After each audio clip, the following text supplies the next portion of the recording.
اس عمر میں اگر آپ تیتر بٹیر، دیسی مرغ کی یخنی، بکرے کا گوشت اور دمبا کڑھائی کھائیں گے تو ہاضمہ تو خراب ہوگا۔ ہاضمہ تو خراب ہونا ہی تھا۔ اس کی ایک وجہ یہ بھی ہے کہ جو SCO کانفرنس ہو رہی ہے اس میں پاکستان میں اس وقت 11 ممالک کے جو وفود ہیں وہ شرکت کر رہے ہیں۔ تو یہ بات کہاں ختم ہونے والی ہے؟ قیدی نمبر 804 سے عمران خان صاحب کو ابھی اور بہت ساری ایسی چیزیں ہضم کرنا سیکھنا ہوگا، جس میں سب سے بڑی چیز جو ہے وہ 26ویں آئینی ترمیم ہے۔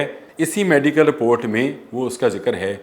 ٹائٹینس نامی اس بیماری میں انسان کانوں سے کم سنتا ہے۔ میرا اپنا یہ ماننا ہے کہ خان صاحب کو یہ بیماری بچپن سے ہے، کیونکہ انہوں نے آج تک اپنے ماں باپ کی نہیں سنی، انہوں نے جو کرکٹ کھیلتے تھے کرکٹ بورڈ کی نہیں سنی۔ عمران خان نے سیاست میں آئے تو سیاست میں کسی کی نہ سنی، اور نہ اس وقت کے جب وہ وزیر اعظم تھے تو DG ISI حافظ عاصم صاحب کی بھی نہیں سنی تھی کہ گوگی اور پنکی کا کارٹل جو ہے کس طرح ہیرو کے ذریعے تعیناتیاں کر رہا ہے۔ ایک ایسے شخص کو جو کرپشن کے کیسز میں سزا بھی بھگت رہا ہے، جو کرپشن کے کیسز میں ابھی اس پر فرد جرم بھی عائد ہو چکی ہے، تو اس کو کیسے ایک یونیورسٹی کا چانسلر، وہ بھی آکسفورڈ جیسی یونیورسٹی کا چانسلر بنایا جا سکتا تھا؟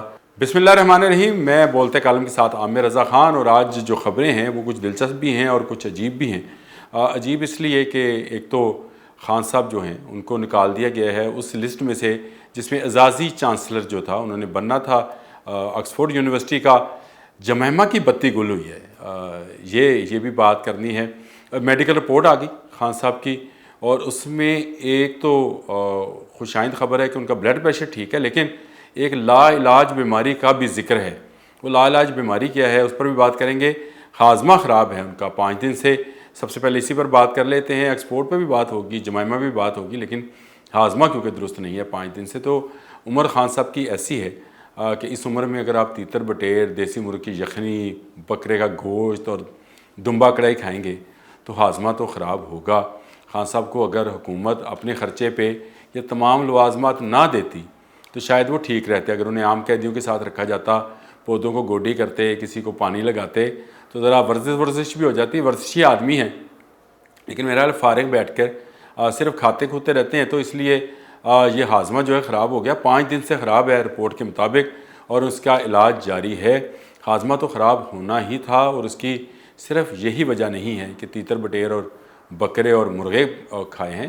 اس کی ایک وجہ یہ بھی ہے کہ جو SCO کانفرنس ہو رہی ہے اس میں پاکستان میں اس وقت 11 ممالک کے جو وفود ہیں وہ شرکت کر رہے ہیں، جن میں وزرائے اعظم چین بھی شامل ہیں۔ وزیر اعظم چین، روس، تاجکستان، ازبکستان، ایران، انڈیا، ان کے وفود آئے ہیں۔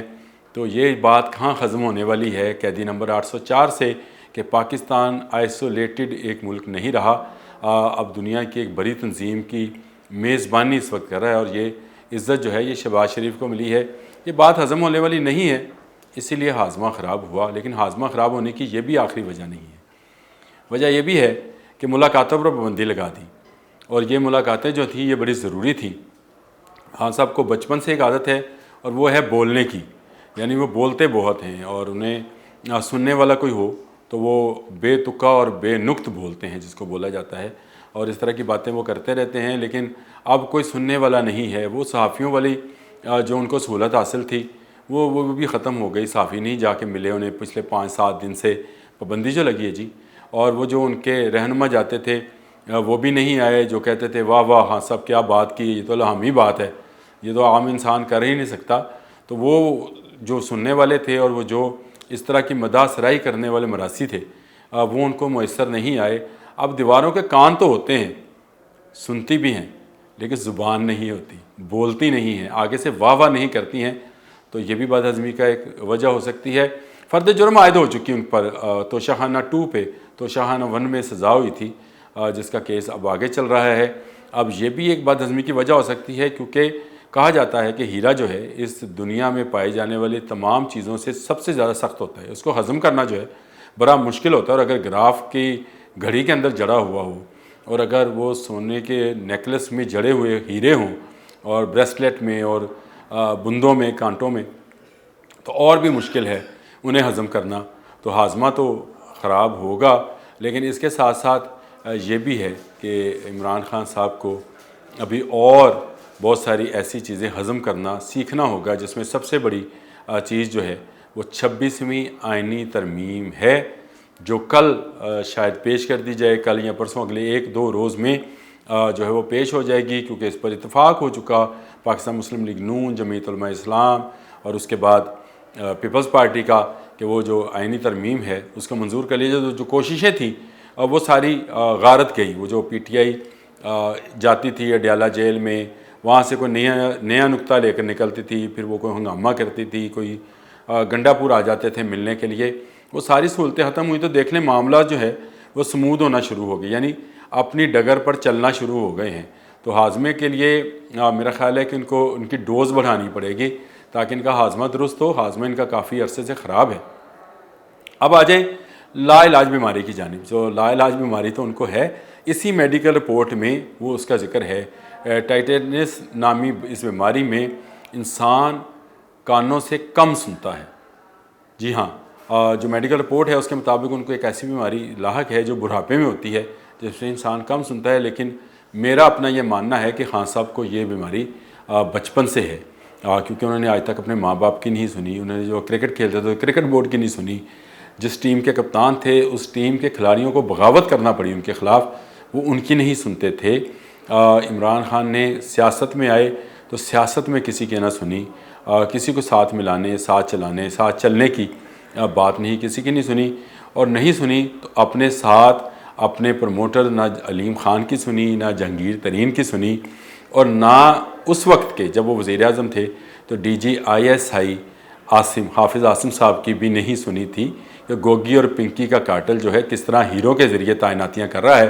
دبئی سے ہیرے آتے ہیں، انگوٹھیوں میں جڑتے ہیں اور یہاں سے واپس دبئی سے وغل کر دیے جاتے ہیں، تو ان کی بھی نہیں سنی۔ تو نہ سننے کی عادت جو ہے یہ بڑھاپے کی وجہ سے نہیں ہے، ان کو پرانی عادت ہے کہ وہ کسی کی سنتے نہیں ہیں۔ اگر سنتے تو آج ان کا نام قیدی نمبر 804 نہ ہوتا، آج وہ اس ملک کے شاید وزیر اعظم ہی ہوتے جب تک نئے الیکشن نہ ہوتے۔ لیکن عدم اعتماد لانا پڑی، اپوزیشن ملی اور اس نے عدم اعتماد لائی۔ اس قیدی نمبر 804 کے لیے ایک سابقہ بیوی جو ہے وہ بہت اتاولی ہے اور بہت ٹویٹ پہ ٹویٹ کری، اور اس نے ایک نیا ٹویٹ کر دیا کہ بجلی بند ہے۔ مجھے یہ بتائیں جمائمہ گولڈ سمیت غزہ کے بارے میں کبھی بولی کہ غزہ میں کیا ظلم ڈھایا جا رہا ہے اور کتنے بچے جو ہیں شہید کیے جا رہے ہیں، کتنے عورتوں کو بیوہ کیا جا رہا ہے، کتنے گھروں کی بجلیاں پچھلے 1 سال سے گل ہیں، کتنے گھر گرا دیے گئے، کیمپوں پر جو ہے جو پناہ گزین ہیں ان پر بم اور راکٹس برسائے جا رہے ہیں، لبنان اور بیروت کو ملبے کا ڈھیر بنایا جا رہا ہے۔